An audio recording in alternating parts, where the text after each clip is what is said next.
Firing हुई थी, क्या मामला निकल के आया, अब तक की जांच में क्या पता चला? कल जो घटना घटित हुई थी इसके बारे में मैंने कल ब्रीफ किया था कि हम लोगों ने मौके पे सारी टीमों को भेजा है। 5 टीमें गठित की गई हैं जो ये चेक कर रही हैं कि क्या क्या एविडेंस हमारे पास अवेलेबल है। जो मौके पे खोखे बरामद हुए हैं उनको भी एफएसएल भेज के जानकारी करने का प्रयास किया जा रहा है कि किस प्रकार का असला, किस प्रकार की पिस्टल इस घटना में यूज हुई होगी।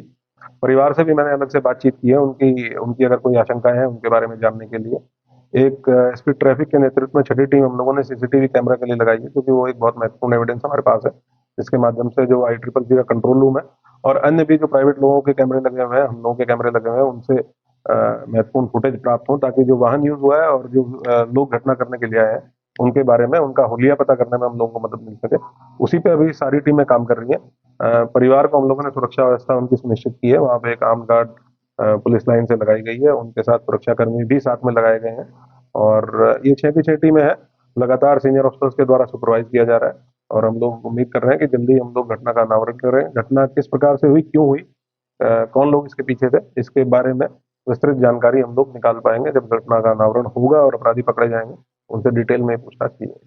तो क्या लगता है विदेशी पिस्तौल से फायरिंग हुई है क्या?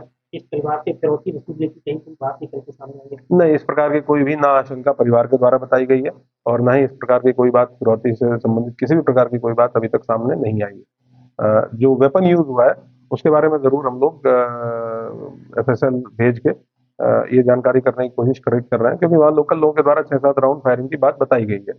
और कुछ लोगों के अलग अलग वर्जन है मौके पे, लेकिन जो फील्ड यूनिट के द्वारा भी वहाँ पे मौका मुआयना किया गया, उनका भी ओपिनियन है कि मल्टीपल राउंड वहाँ पे फायरिंग हुई है। तो कौन सा वेपन इसमें यूज होता है इसके संबंध में कंक्लूसिवली बताना तभी पॉसिबल हो पाएगा जब जो हमें वहाँ खाली खोखे मिले हैं उनका एक बार टेस्ट हो जाए कि किस तरह का वेपन उसमें यूज हुआ है। 9mm के कुछ खोखे मौके से बरामद हुए हैं, तो ये तो क्लियर है कि पिस्टल उसमें यूज हुई है, लेकिन कौन सी पिस्टल यूज हुई है इसके बारे में कंक्लूसिवली अभी बताना पॉसिबल नहीं होगा।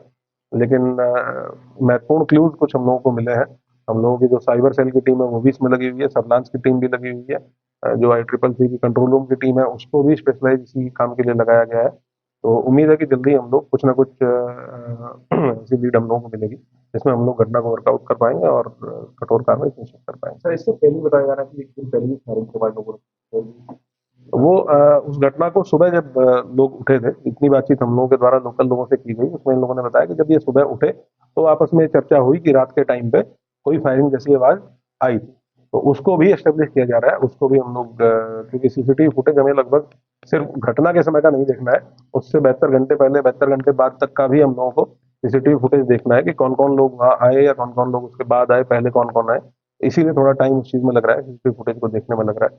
तो ये कंफर्म हो पाएगा कि पहले की घटना क्या थी वहां लोगों के द्वारा। लेकिन ये बताया गया कि एक दिन पहले रात के टाइम पे फायरिंग की उनके द्वारा सूचना उनको आवाज सुनाई दी। और जब सुबह उठे हैं लोग 6:30-7 बजे, तो आपस में जब बातचीत हुई तब उन लोगों ने एक दूसरे के साथ शेयर किया। तो उसके बारे में अभी हम लोग साक्ष्य संकलन कर रहे हैं।